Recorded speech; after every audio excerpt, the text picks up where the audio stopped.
La setmana passada ens vam assabentar d'un fet dramàtic, la mort d'una treballadora de la neteja de l'Ajuntament de Barcelona, la Montse Aguilar, que treballava subcontratada per a Fomento de Construcciones y Contratas. La mort es va produir després que la Montse estigués treballant durant hores al carrer en plena onada de calor. Es dona el fet que FCC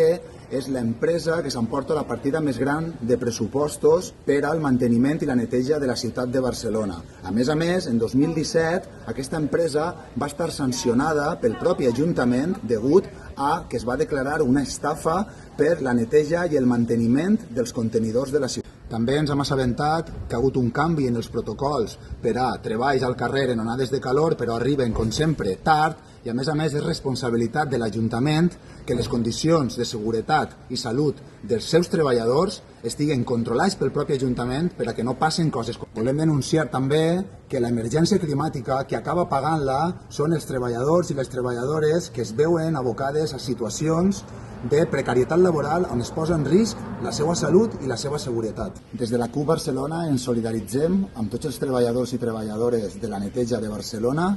amb la família de la Montse, i us convoquem a tothom a participar a la concentració que el proper dimecres, dia 16 de juliol, a les 6 de la tarda, es farà al carrer Balmes 36, on està la seu de Fomento de Construcciones y Contratas. Allà ens veiem.